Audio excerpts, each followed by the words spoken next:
Greetings, fellow Whovians. Well, hope you all had a good 4th of July. And today, we're going to be looking at another Third Doctor era episode today. And today, we're going to be looking at Death to the Daleks. Even though it won't be the actually Death to the Daleks. Even though the Daleks won't be staying dead. I hate those things. Anyway, let's get started. Traveling through time and space, the TARDIS suffers an energy drain and crash lands on the planet Exelon. The Doctor and Sarah Jane Smith venture outside to investigate the cause of the interference and become separated. The Doctor is captured by the planet's inhabitants, the savage Exelons, but he escapes.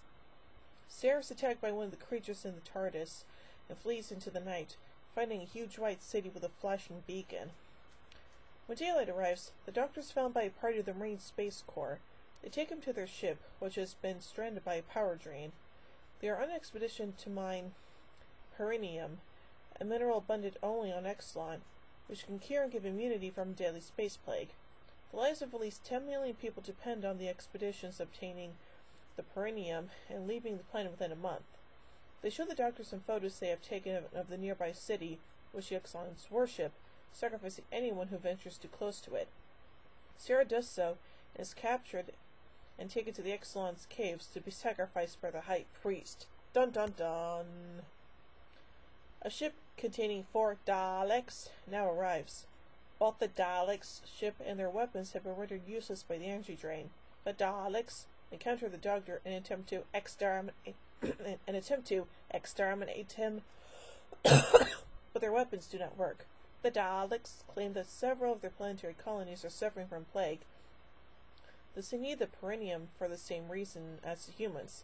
The Daleks, the Doctor, and the humans form an uneasy alliance to obtain perinium and escape Exelon. While the allies are making their way to the humans' mining dome, the Exelons ambush them. A massive battle ensues, and the Exelons end up killing a human and a Dalek and capturing the others. The prisoners are taken to the Exelon caves, where the Doctor interrupts Sarah Jane's sacrifice. Therefore, he is also condemned to death.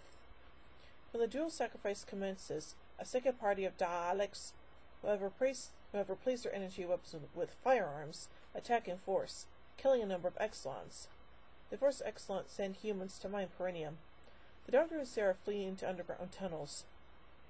The other party of Daleks arrive, and they discuss their actual plan to use perinium to create a plague and spread it across every planet except their own. Ugh. The Doctor and Sarah meet a group of subterranean fugitive Exelons. Their leader, Balal, explains that the city was built by the Exelons' ancestors, who were once capable of space travel. The ancient Exelons built the city to be capable of maintaining, repairing, and protecting itself. Fitting the structure with the brain that meant that the city no longer needed its creators. On realizing this, the Exelons had tried to destroy the city, but the city destroyed most of them. The savage surface dwellers and Balal's group are the only survivors. Balal's people seek to complete their ancestors' last failed act, to destroy the city and ensure their race's survival. Balal sketches some of the markings on the city wall. The Doctor recognizes the markings from a temple in Peru. Balal also explains that the city supports itself through underground routes and the aerial beacon. The Doctor realizes that the beacon must be the cause of the energy drain, and decides to go to the city and resolve the problem. The Daleks separately come to the same conclusion and create 2 timed explosives to destroy the beacon. One Dalek supervises 2 humans placing the explosives, but one of the humans, Galloway, secretly keeps 1 bomb. 2 other Daleks enter the city to investigate the superstructure, but the Doctor and Balal enter the city just before them. The 2 parties then proceed through the city, passing a series of progressive intelligence tests. The Doctor fails one of the tests, and the Daleks pursue them at a high-speed chase begins. After a long chase, the Doctor hides, but the Daleks carry on. The Doctor reasons that the city has arranged a test so that only life forms with knowledge comparable to that of the city's creators would reach the brain, allowing the city to add the knowledge of the survivors to its databanks. On reaching the central chamber, the Doctor begins to sabotage the city's computer brain. The machine responds by creating 2 Exelon-like antibodies to neutralize the Doctor and Balal. The pair are saved when the Daleks enter and fight the antibodies, and the Doctor and Balal escape as the city's sabotage controls begin to malfunction. The 2 Daleks inside are destroyed. Yay! When the bomb on the beacon explodes, all power is restored. The Daleks order the humans to load the perineum onto their ship. On leaving Exxon, the Daleks intend to fire a plague missile onto the planet, destroying all life and making future landings impossible, so that they will have the only source of perineum. Their true intention for hoarding perineum is to blackmail the galactic powers to accept their demands. Refusal would mean the death of millions. As our ship takes off, Sarah reveals that the Daleks only have bags of sand while the real perineum is on the Earth ship, which is now ready to take off. Galloway has smuggled himself and his bomb aboard the Dalek ship. He detonates the bomb, destroying the Dalek ship before it fires the plague missile.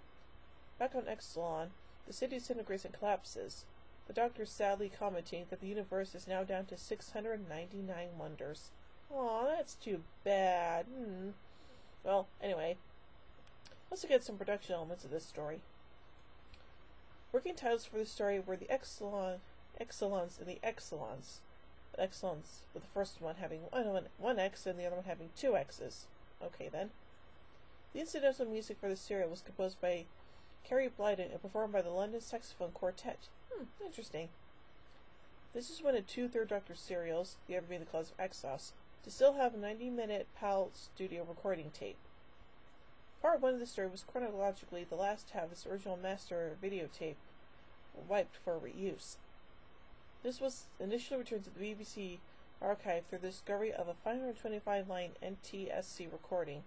Subsequently, two separate PAL recordings were discovered, including a high-quality 625-line recording returned as part of a shipment from Dubai.